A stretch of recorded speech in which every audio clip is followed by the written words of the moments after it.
guys, kenalkan nama saya Yosefus Gafasu Putra Maru dari kelas 11K.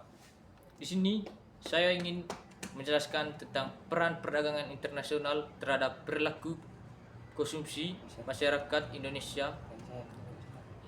Dan saya akan menjelaskan dampak positif dan dampak negatifnya.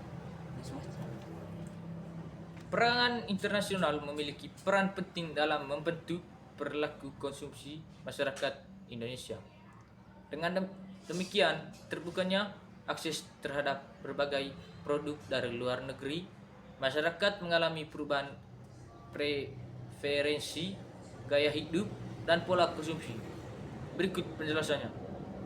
Yang pertama, meningkatkan pilihan produk. Perdagangan internasional membawa berbagai produk asing ke Indonesia, mulai dari makanan, pakaian, elektronik, hingga kendaraan. Hal ini membuat masyarakat memiliki lebih banyak pilihan dalam memenuhi kebutuhan dan keinginannya. Yang kedua, mempengaruhi preferensi konsumsi.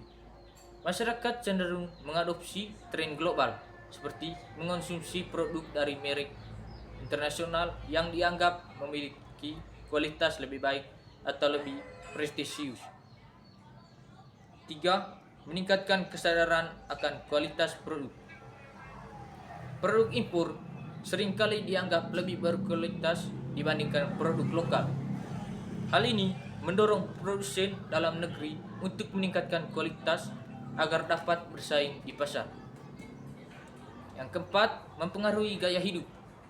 Masuknya budaya konsumsi dari negara lain mengubah gaya hidup masyarakat, seperti meningkatnya konsumsi makanan cepat saji atau tren belanja produk fashion dari luar negeri. Yang kelima, memudahkan akses terhadap teknologi dan inovasi. Produk teknologi seperti smartphone, kendaraan listrik, dan peralatan rumah tangga canggih menjadi lebih mudah didapat, yang pada akhirnya mengubah pola konsumsi masyarakat terhadap barang-barang berteknologi tinggi. Yang berikut itu saya ingin menjelaskan dampak positif perdagangan internasional terhadap perilaku konsumsi. Yang pertama, akses ke produk berkualitas tinggi. Masyarakat dapat menikmati produk dengan standar internasional baik dalam bidang makanan, teknologi, maupun kesehatan.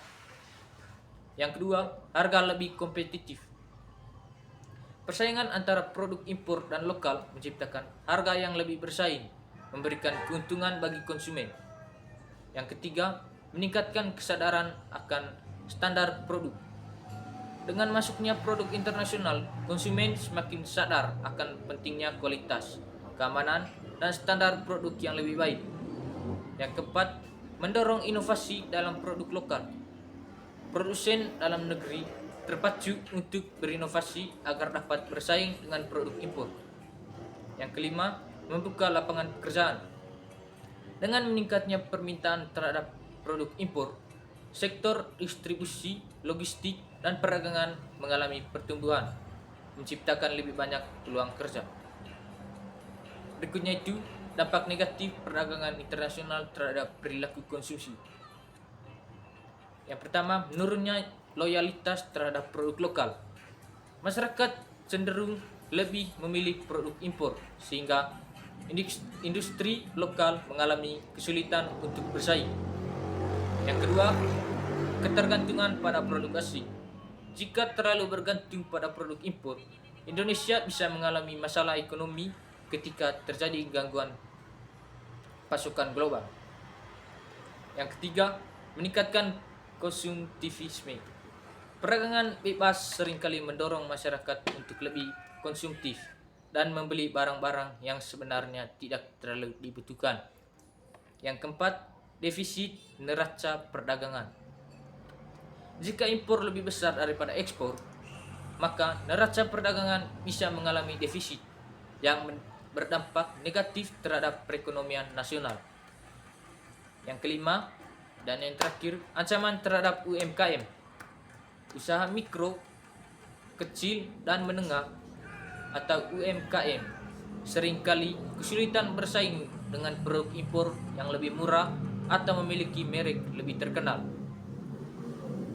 Dan yang terakhir itu, kesimpulan yang saya ambil dari materi ini itu, perdagangan internasional membawa dampak besar terhadap perilaku konsumsi masyarakat Indonesia. Sementara memberikan keuntungan dalam hal akses terhadap produk berkualitas dan harga yang kompetitif. Ada juga tantangan seperti menurunnya daya saing produk lokal dan meningkatnya konsumtivisme.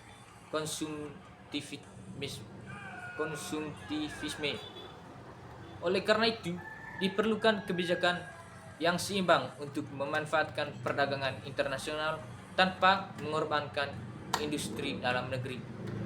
Baik, itu saja pemaparan materi dari saya. Sekian dan terima kasih.